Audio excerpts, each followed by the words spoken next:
Okay, everybody stand to your feet. This is your exercise for the day. Okay, take a good look at that girl you're standing next to. Yep, she needs prayer. Okay. Why don't you grab her hand? If you wipe the sweat off yours, it'll make it more pleasant for her. We're going to pray. Father, I thank you so much for this amazing woman whose hand I'm holding. And I thank you, God, that it's your purpose that's worked in her life. I thank you, God, that your kingdom is established in her life. That the plans of the enemy will fail and your plans succeed.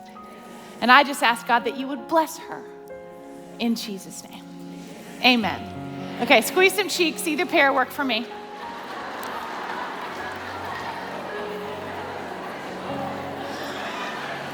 Well, I am so honored to be here. I have known Mike and Kathy for like decades, like a long time, really a long time.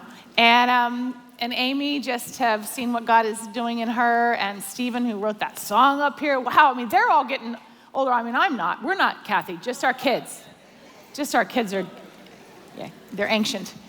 And as she mentioned, my husband Philip and I pastor a church in Los Angeles, kind of the Beverly Hills, Hollywood part of town. You know, nothing happens there ever, and it's boring. And I love it. I love that God's trusted us with a church in that city. And so if you're ever in LA, you got family now. You can come see us. And I have two children. My son is 28, and I like him now. And how many of you have teenage boys in your world? Hang in there. And then I have a daughter who's 24, and she knows everything. So anybody have one of those in your life? Oh, Lord, help us. It's awesome. I'm so proud of you for this Cuba thing, Amy. This Cuba thing is awesome. I'm so proud of you. It's so good. Love it. Tengo amigas aquí que hablan español. Si hablas español, levántese. Bienvenidos a la casa. Yo vivo en Venezuela, entonces sí puedo hablar español. Solo parece gringa. Estoy muy contenta que ustedes están aquí conmigo. Gracias. Okay, now you can sit down. Sorry about the rest of y'all. We were having a little get to know each other time. I grew up in Venezuela, and I love that I did. So, Maracaibo, soy maracucha. Okay. Well, as I mentioned, my daughter is 24, and she's played basketball most of her life. And I love that she played basketball because it was indoors. And there was always a referee to yell at because, come on, they're all blind. They need help from the moms. And I love that. But when she was a senior in high school, she decided that she didn't actually just want to play basketball. She wanted to run cross country. And when she told me that, I was like, yeah, that sounds really boring, right? Because for a spectator, it's like you can stand at the starting line and then like, have a good race. And well, one particular race, I was standing at the finish line, which is where you can be. And as she crosses the finish line, she was sobbing as she crossed the finish line. And so I went up to her, and then she begins to tell me about this race that she had just run.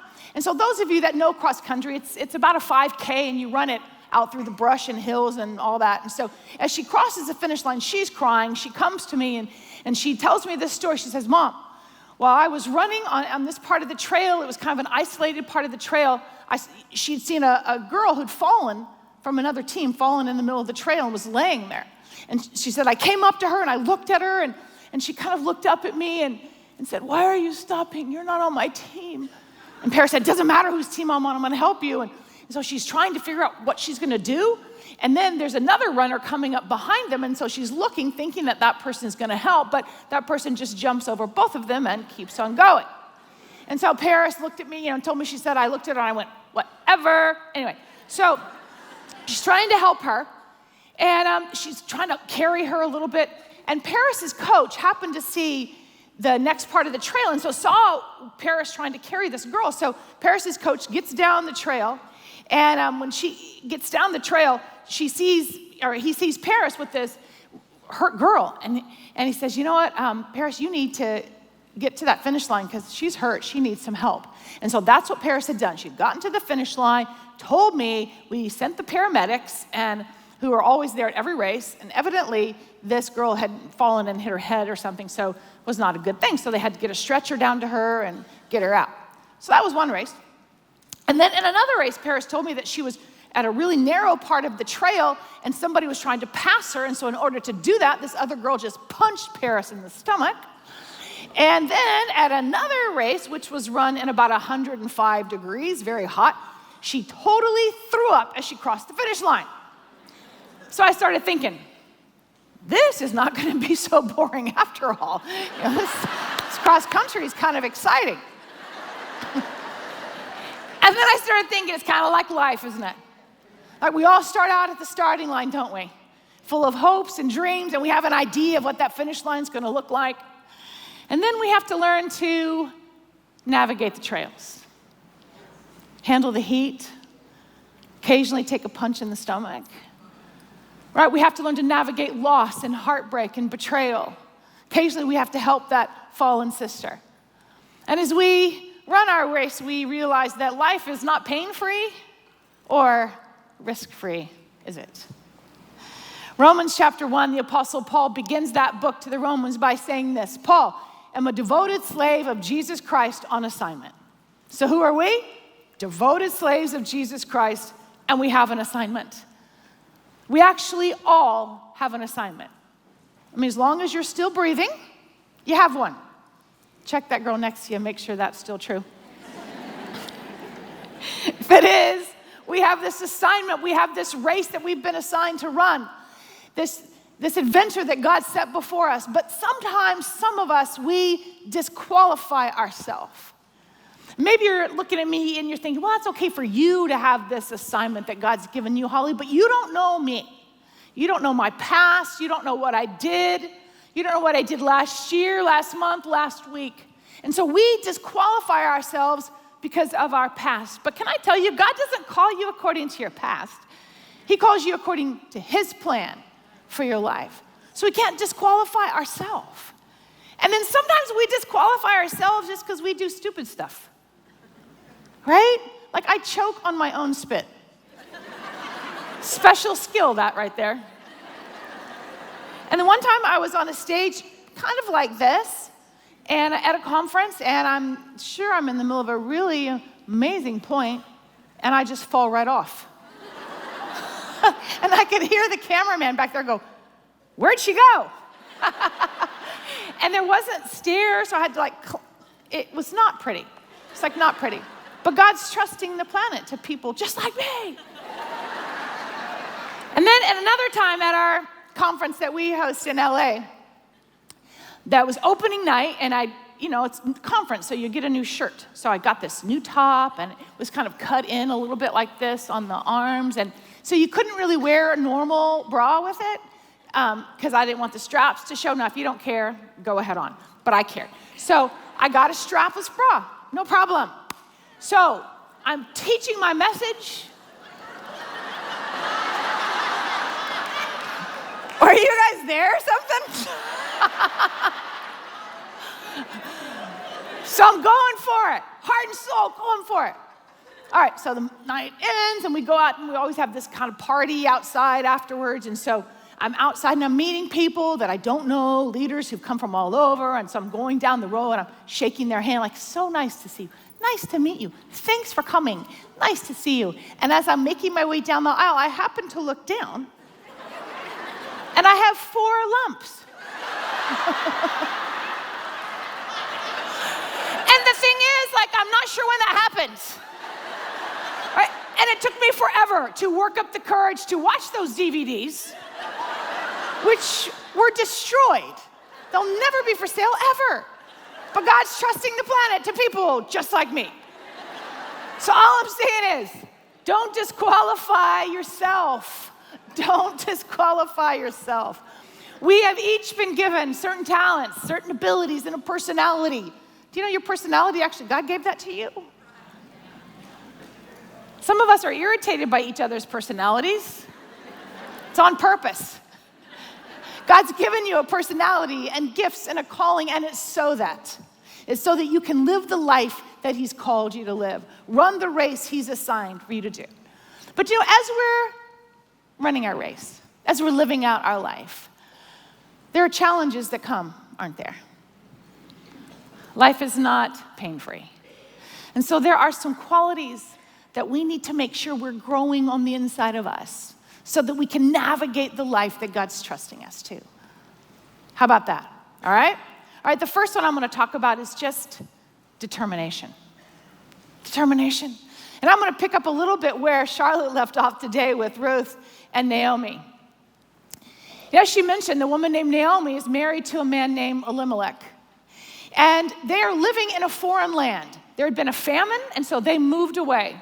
So Naomi lived with Elimelech in Moab. And while they were living there, they had 2 sons who married foreign women. And they married a woman, one of them married Ruth, and one married a woman named Orpah. And while they're living there, at some point, as she told us, all the men die in their family. And we don't know why, but they all do. And it's at this point that Naomi says, you know what? She looks at her 2 daughters-in-law. She looks at Ruth and she looks at Orpah and she says, I'm going back. I'm going back to the land of my people. I'm going back to Bethlehem. You should stay here. But both of them say, no, we're going to come with you. And so they begin this journey. It's a hard trip. I imagine it's difficult emotionally. It's physically dangerous. They have some hills to climb. It's, especially for 3 women, it's challenging, it's long, and at some point they come to a crossroads. The road less traveled is in front of them, and the familiar is behind them. And Naomi, when they get to this point, Naomi again pleads with them, and she says, you should go back. And Orpah says, okay. And so Naomi kisses her and releases her, because to her, Orpah, the journey ahead looked too hard and unfamiliar. It always is. And so she goes back to Moab where it was familiar. Naomi kissed her and released her. But Ruth, it says, refused to go back. And in verse 18 it says, when Naomi saw that Ruth was determined to go with her, she said nothing more. And here's the point. Determination is not just felt. Determination can be seen. And sometimes I think determination is what's missing today. The determination to seek God till you find him, to keep building that marriage through a hard patch, to keep parenting those teenagers when you want to ship them someplace. Do you know how you could threaten your kids when they were young or whatever? I'm going to send you to Siberia. Well, recently I did a conference in Eastern Europe and I met people from Siberia. So all I'm saying is I know people now. So it won't be an empty threat. Okay, I'm just saying. Determination. The determination to stay on that diet. Even when somebody walks by and they've got the devil's food cupcake with icing on the top. No, determination. We talk the big talk and we cry the big cry, but what do we do at the crossroads? Do you know God never asks us to do something hard? Always impossible. Right? 100-year-old Sarah having a baby, that wasn't hard. That was impossible. But with God, it became, sometimes staying married and loving that man, that's not hard. It's impossible. But with God, it becomes possible. Determination also looks a lot like perseverance. James 1 says this. This is a really annoying verse in the Bible. Really annoying. It is never on a t-shirt or a mug, nothing. James 1, he says this, consider it pure joy, my flourish friends, when you face trials of many kinds. I want to consider it stuff, but it's rarely joy. It says, consider it pure joy whenever you face trials of many kinds, because you know that the testing of your faith develops perseverance. Perseverance must finish its work, so then you'll be mature and complete, not lacking anything. The interesting thing about that verse is we understand and begin to realize that maturity doesn't come from how much you know. Maturity comes from what you persevere through. And perseverance only applies to the hard stuff. I've never had to persevere through a massage. Ever. Ever. Right? One of my favorite stories takes place in Mark chapter 6, and it takes place right after Jesus and the disciples fed, the 5,000 plus, where the women and kids could have been 12 to 15,000 people. And he fed them. It was miraculous. Remember, with like a couple of fishes and loaves and basically some tuna fish sandwiches, and he fed crowds. Now, I wasn't there, but I just imagine what that could have been like, right? This little boy surrenders his lunch, and then maybe each disciple had a little piece in their basket. I don't know. But then all of a sudden, Peter probably goes to the person and says, just take a little piece. Whoa, right? Things start multiplying. And then because they're boys, they probably went, I have more than you, nah, nah, nah, nah, nah, nah, like that. Or I always knew Jesus was going to do this, or whatever. They started harassing each other. And then, so it's right after that. Amazing miracle. Amazing miracle. Right after this, it tells us that Jesus told his disciples to get in a boat and go to the other side of the sea. And the word that's used is he forced them. He compelled them. It's such a strong word, and because it's such a strong word was used, it makes me think, was there something in this little boat ride that those disciples were going to need to face? So here they are. Jesus, he said, I'm staying back to pray. You guys get in the boat and go on. So they get in the boat. And they are having such a good time. They get in their boat and they're just rowing their little boat. And they do have a sail, but there's also oars. And the Bible says that they were rowing. And I imagine the first part of that journey was, this was so awesome. Ministry is the best. This is great. That multiplying stuff, that was awesome. When do we get to do that again? This is so fun. Yay, I love God. I love life. I love you. I love Jesus. Amazing, right? They're having so much fun. And then it says that suddenly, the wind comes, right? The storm comes. The waves start crashing against their boat. And now they start saying things like, this is hard. What are we doing here? I liked it better back there. I liked it better back there with that multiplying miracle where we were heroes kind of stuff. I liked it better back there. What are we doing here? Why are we even going over there? I don't even know who those people are. And they didn't. They didn't know that they were headed to Gennesaret, and there were people who needed miracles, but we'll never know what's ahead if we don't persevere through the moment called now.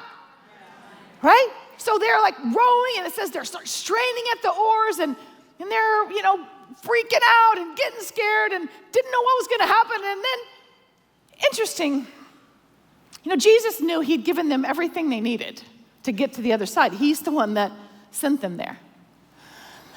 But Jesus, he doesn't always use a boat, right? So Jesus starts walking on the water because he's headed to where he told them he was going to meet them.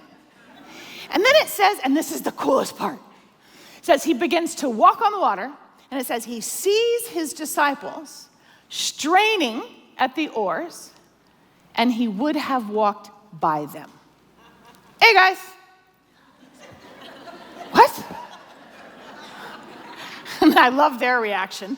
It's like, so they're in the boat, freaking out because the wind's happening. And then it says that they look over there and they see somebody walking on the water, and they don't know who it is. And how many people do they know that walk on the water? Right? So first they're freaking out, and then they go, Jesus, and they call on his name. And he gets in their boat, and he calms the wind and the waves. He'll get in your boat too. I'm certainly not perfect, but to the best of my ability, I'm trying to live my life in the will of God, right? Just rowing my little boat through life.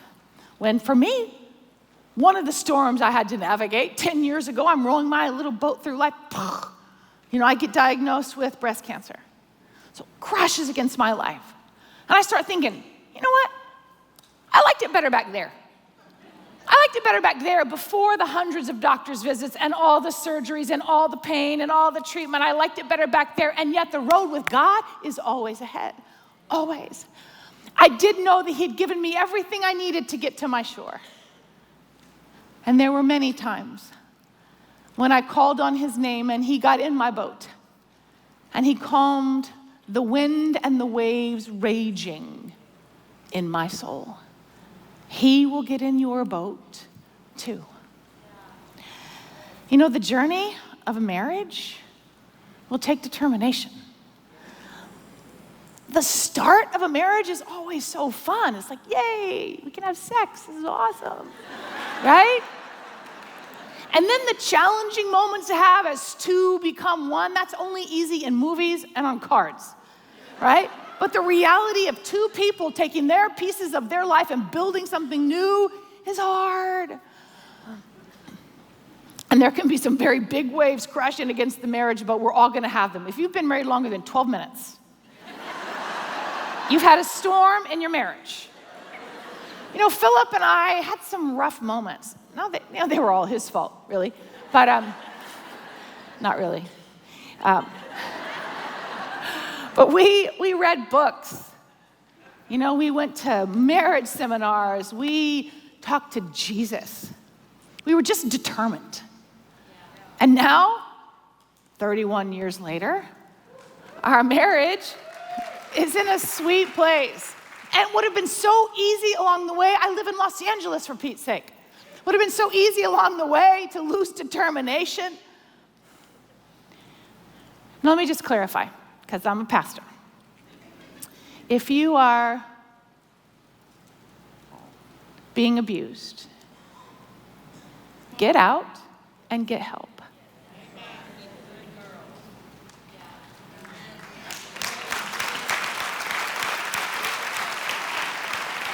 But can I just say my experience? No, not here, because I know in Texas you're perfect, but in LA, my experience, most marriages don't end because of abuse. Most marriages end because of irreconcilable differences. We all have those. We all have them. And it takes determination from the two of you, not one of you, the two of you, to make it work. You know, some people might be so excited with the fact that everything is going right in their lives. And the truth is, I love those moments. Like I've had 2 of them. Right? But that may not necessarily be the sign of God's blessing on us. It may simply be that we're not willing to get in the boat and get involved with where he's trying to take us. It's always safer to stay on the shore. But Jesus is calling us into the boat, into the adventure. Sometimes I think the fact that we have no conflict, no mountain to climb, no assignment to persevere through, no battle to wage is because in God's army, we're AWOL. We need to be a company of determined women, refusing to back off the path that God has assigned for us. Determination. And it'll also take courage. Philip and I love to scuba dive, something that we've done over the years. And a few years ago, we found out that there's a dive that you could do where you feed sharks. And we thought, awesome. And on the brochure, it said, these are the sharks that don't eat people. And it looked like it would be so much fun. So we get in the boat and we put all of our gear on and we go, off the shore, and then we all get in the water. The dive master is in the middle, and we descend under the ocean about 60 feet, so not very deep. And we're on our knees in the bottom of the ocean floor, and in the middle is the dive master.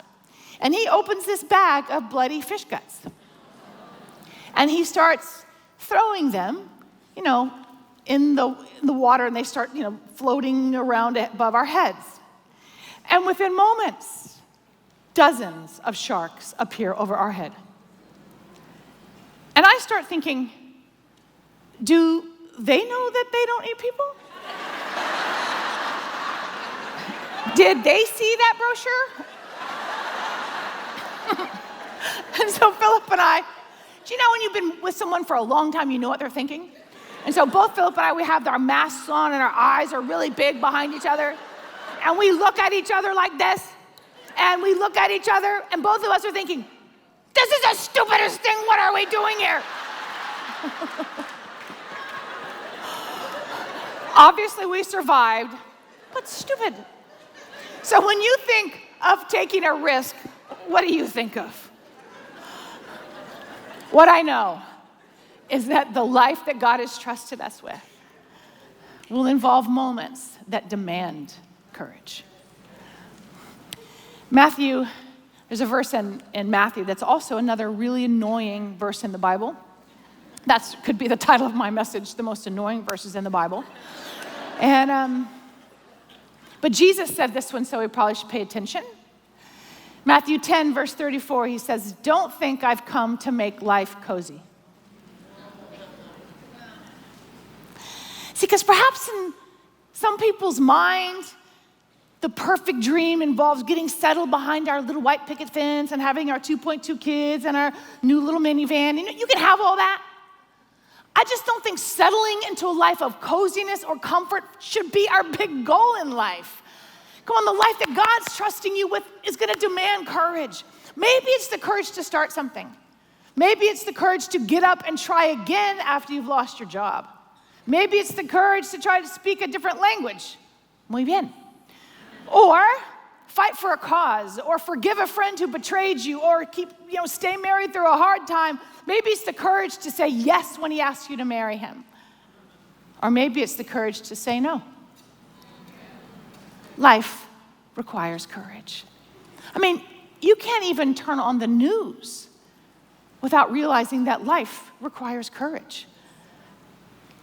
The Syrian refugee crisis, what that has done in our world, just shaking up the Zika virus, earthquakes, the political situation in our own country. What the heck? Right? So you turn on the news and you hear one bad thing after another. But can I tell you, this is the moment in history God trusted you with? This moment that is filled with human trafficking and more famine than ever, and more disease, more heartbreak, more catastrophe. This moment, God trusted you with this moment. If he had wanted you born way back then, you'd have been born way back then. He plucked you out of eternity and put you on the planet right now, so I think he thinks you must have what it takes. Right? God's trusted you with this moment. So this is why we can't just be retreating into our safe little life and barricading the door. He wants us in the world, bringing his message of life and hope. That's why it takes courage. Joshua 1:9, he says, "Have I not commanded you?" He's not asking. He says, "Have I not commanded you? Be strong and courageous. Don't be terrified. Do not be discouraged, for the Lord your God will be with you wherever you go." And he's not asking us to be something we can't be. He's not asking you to be 8 feet tall. He's saying be strong and courageous. That means you must be able to be strong and courageous. The thing is, he's equipped us. He's equipped us. Ephesians 6 is an amazing chapter in the Bible, and in there it talks about the armor of God. I did a whole study on that in one of my books, the armor of God. And the thing about the armor, we're never told to take it off. Just put it on. Hold up that shield. Pull out that sword. Put that helmet on. What are you wearing on your feet? Just put it on. And the other interesting thing about the armor is when I studied it, there's not as much armor to cover your backside. Because we're not supposed to be running from the battle. We're supposed to be running straight smack dab up the middle of the battle. Courage. Be strong and courageous.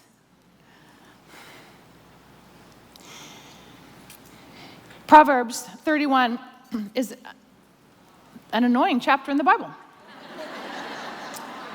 And I was not a fan. When the first time I really began to look at that chapter, it starts and it calls her the virtuous woman. And I'm like, right? Because it just sounds like someone who's weak and does a lot of crocheting or something. And, no offense to you crocheters, go ahead on. But it just sounded like that to me. So I'm like, I don't actually want to no. And then there's a verse in there that really sent me over the edge. Verse 15, it says, she rises while it is yet night. I'm thinking, no, she doesn't. Nope. She sleeps while it is yet night. Thank you very much.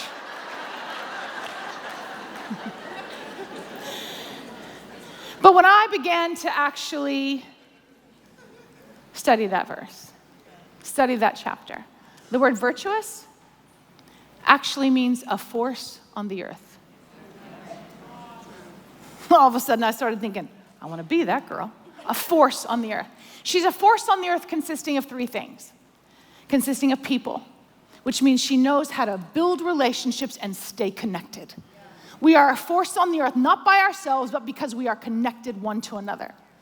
She's a force on the earth consisting of people, which means she knows how to make money and spend it. But a lot of us have the part B down. It's both of them. People means and resource, which means she's a learner. She's educating herself. She's resourcing her mind, resourcing her life. She becomes a force on the earth, people, means, and resource. And then when I figured out that verse 15, that she rises while it is yet night, I realized it doesn't have as much to do with the time of day that you get up, but rather when heartbreak and disaster and disease and chaos are around, she rises. She doesn't wilt, she doesn't complain, she's not judging, she's not pointing fingers, she rises. And I think God is looking at this time in history for a company of she who will rise, who won't be overwhelmed with what's happening to them, but make the decision to rise in the midst of the darkness. Make that decision.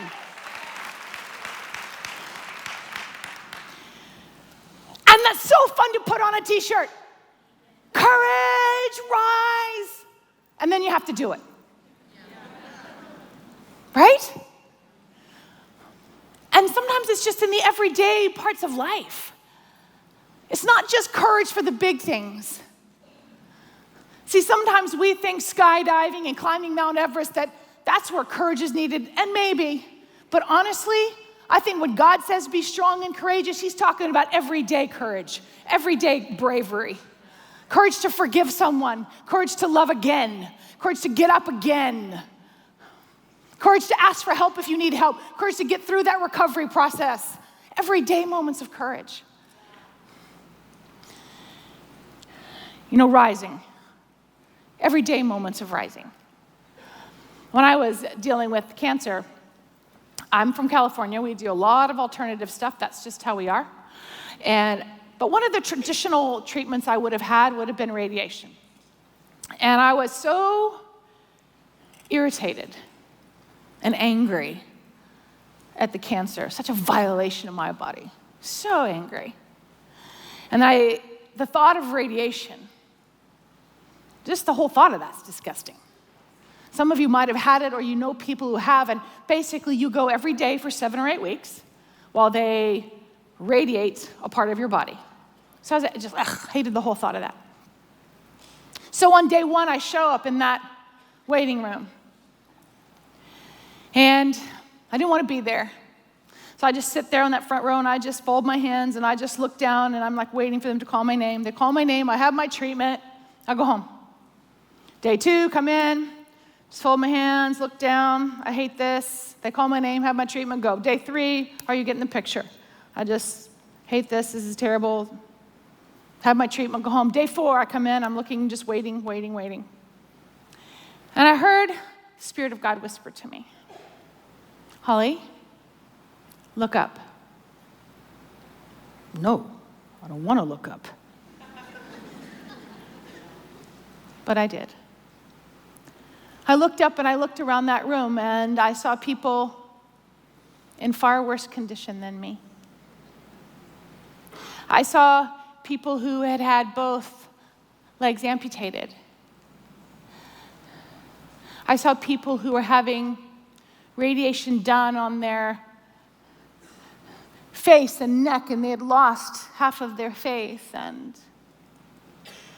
I overheard conversations, and for many of them, this was their last chance. And I looked into the eyes of every person in that room. And in every person's eyes, I saw fear, and I saw loneliness. And so I knew what God was asking me. Holly, can you be the she who rises here? And can I just be honest with you? I didn't want to. And honestly, everybody would have understood if I just focused on myself. I was dealing with cancer, hello.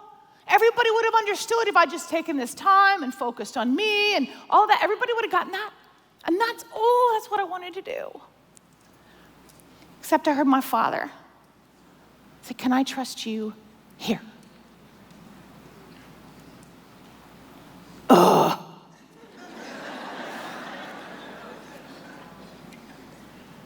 So, on day 5, when I walked in that waiting room, I brought cookies for everyone.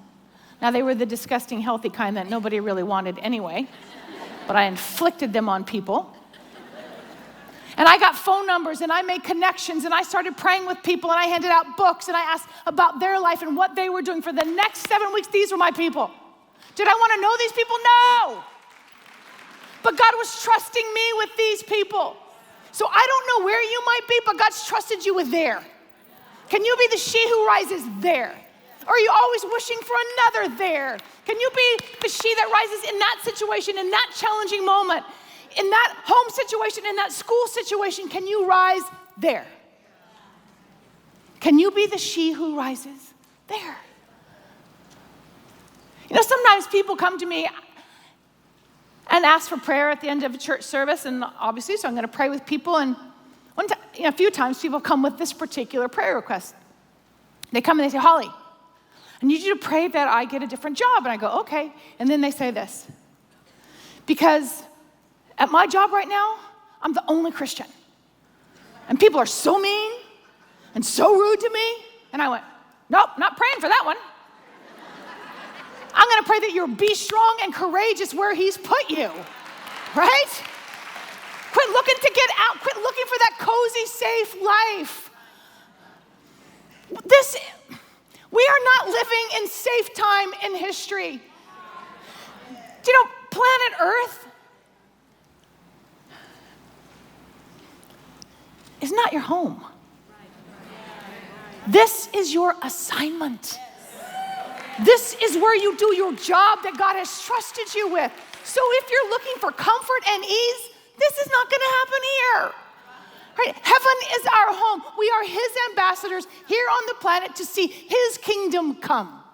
His will be done. Right? So quit trying to get out and look for the safe, easy life. God is looking for a company of she who rise. Have the courage to rise in the midst of challenging, heartbreaking, difficult situations. Are you willing to be that girl? Be that she that rises. Have the courage to rise. And then, this will be my last thought. Have the courage to open your mouth. Now, some of you are going, I got that down. Let me clarify that. Back to the annoying chapter, Proverbs 31:26. Says, she opens her mouth in skillful and godly wisdom, and on her tongue is the law of kindness, giving counsel and instruction. Now, the Hebrew word for that, kindness there is the word, giving counsel and instruction, is actually the word chakam, which means a divine perspective. You and I should be capable of opening our mouth and giving a divine perspective.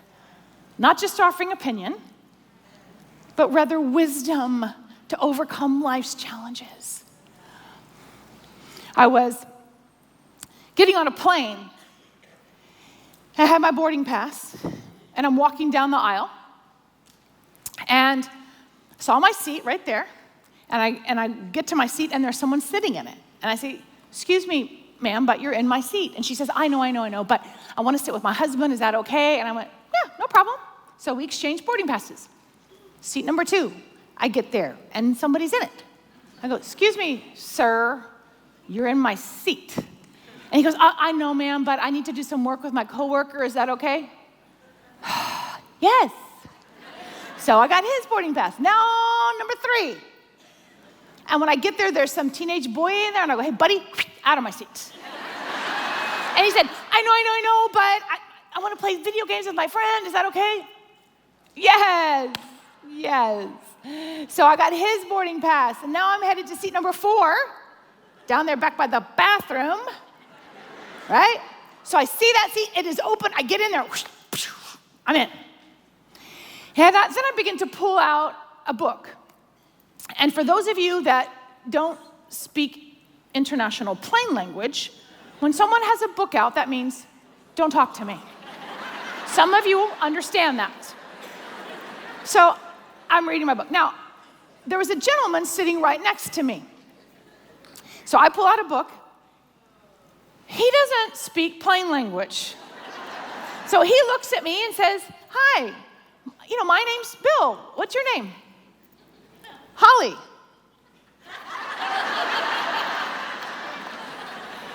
And then he goes, so, what do you do for a living?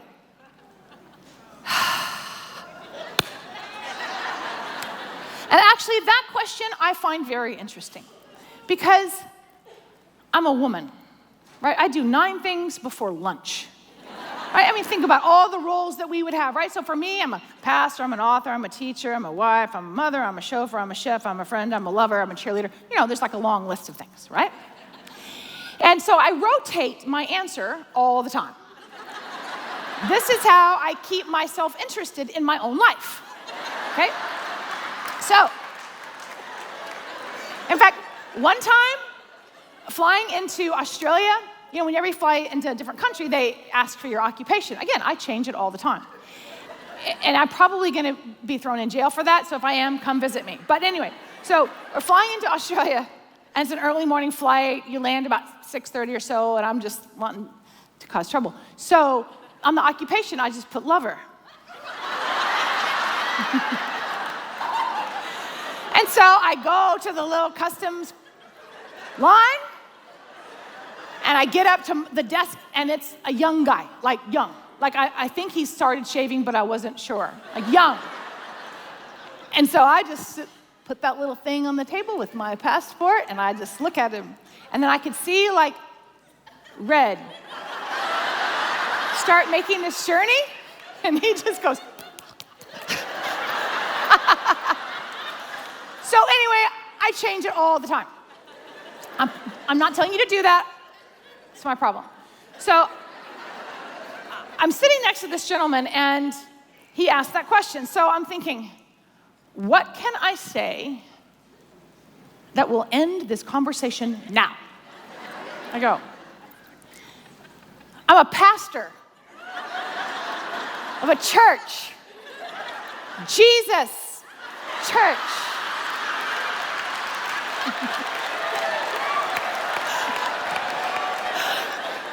And then he looks at me and he says, I've been needing to talk to a pastor. Ah!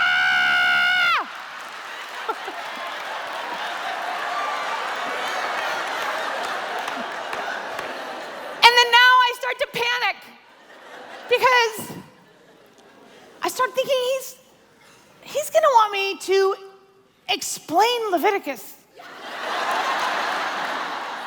Right, of the tribulations, I started panicking. And then he looked at me. He said, you know what? We just found out, my wife and I just found out that she's pregnant with triplets. And our marriage isn't that great. Are there just a few things you could tell me about how to be a better husband and how to build a marriage? And I'm thinking, so inside, hello, I've been married 3 decades to like the same man, like 30 years, like in a row, right? We've written books on marriage. So yeah, there's a few things I could share with him, right? So I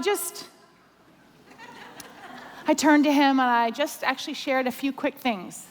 And I've learned with men, less is more. I'm not just talking about clothes, but that too, but words. And so I just gave him 3 really quick things that he could think about, and then I prayed with him, and sure, I gave him a context of somebody in my world. And then I had to actually repent to God. Because do you see what he did? He moved 4 people out of the way so that I would sit there and have a chance to open my mouth and offer a little godly wisdom to someone who's desperately hungry for it. And I started thinking, how many times does that happen every day? Right? God is moving people out of the way, putting you in line right there at Starbucks, because maybe you're supposed to take your eye off your telephone and talk to the person you're standing next to. Maybe he's trusting you with that life right there. Or at the school where you go, or your apartment building, how many people has God moved out and moved in next to you? He's trusting you to offer a little godly wisdom in that moment. Do you have the courage to rise and offer wisdom? Not opinion, wisdom.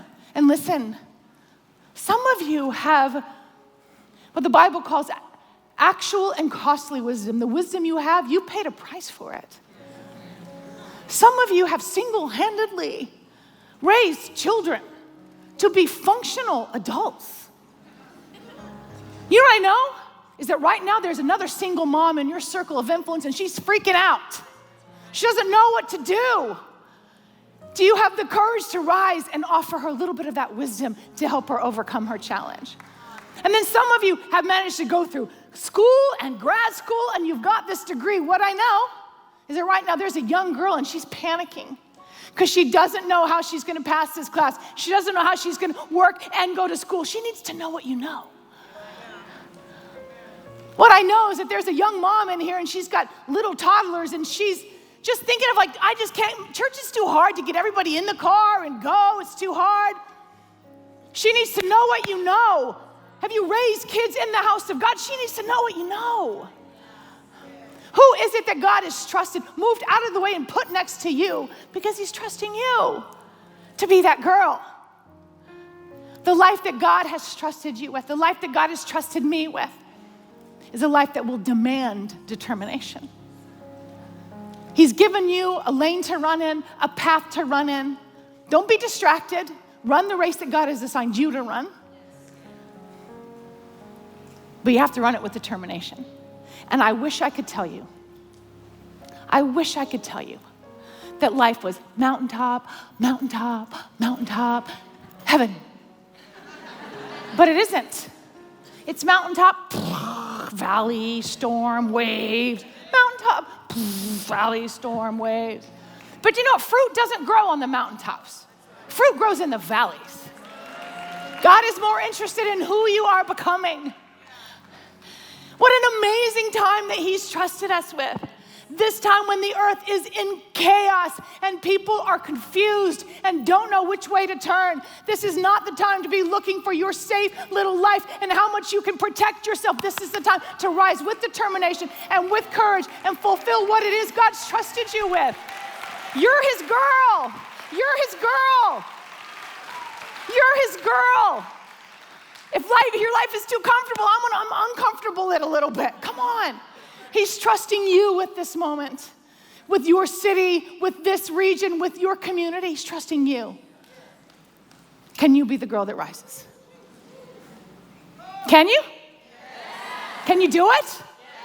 Yes. Yes, you can. Yes, you can. Why don't we stand to our feet, and I'm going to ask the worship team to come out. And I know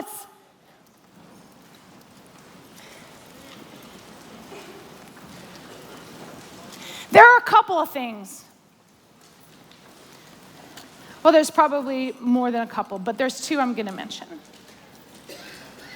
What the enemy uses to keep God's people from taking their place. He uses comfort, which just makes us a little apathetic. See, as long as you're apathetic, it's like, oh, shame about all those people over there.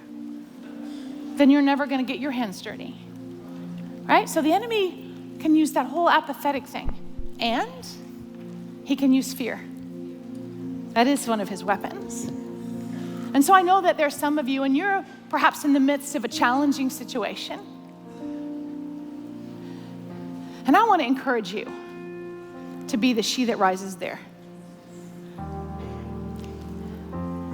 God is still on the throne.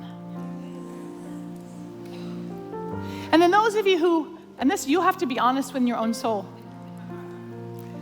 Be honest with your own soul about, are you looking for that safe, cozy life? See, I love that Amy's taken this trip to Cuba. There's a whole island full of women who need to know that they are the loved beyond measure daughter of a king. Do you think that's going to be a safe, cozy trip with 5-star hotels and everything's going to be comfortable? No. No. Are you willing to be the she that rises there? When power goes out and your phone doesn't work. So I don't know what situation you might be in the middle of. Maybe you're like I was and you've been rowing your boat and now you're in the middle of a storm. Maybe you've got a diagnosis that's overwhelming you. I know what that's like. Or maybe someone in your family has. I know what that's like. Or maybe you're just lonely.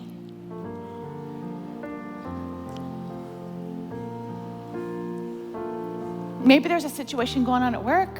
I don't know. But my challenge to you is to be the she that rises there. To not let fear, just like that little girl, good Lord, that little girl opened tonight. I sing like that in my head. Just like she was singing, we're not slaves to fear. Don't let the enemy. And his fear blankets you from what God has for you. It's almost like you have to physically cast off that fear, and you be the she that rises now. With courage in whatever situation. Maybe your marriage is in a hard time, you be the she that rises there. Maybe your family's in chaos, be the she that rises there. Be the she that rises. Now the team's gonna lead us, I think, into that song, yes? Okay, so let's sing that song. And what I want you to do is take this moment. When it says, I'm no longer a slave to fear, listen to me. Pay attention to what you're singing. Sometimes we can just get in, like we just start saying things because the words are on the screen, but we're not thinking about what we're declaring. Think about what you're declaring. Look, everything else in your life will be here in 5 minutes, all right? But for the next few minutes, let's take a moment and declare that we are no longer a slave to fear. Say it loud enough so that you hear it in your head and the enemy hears it. You are no longer a slave to fear. You will rise with courage. Let's go, team.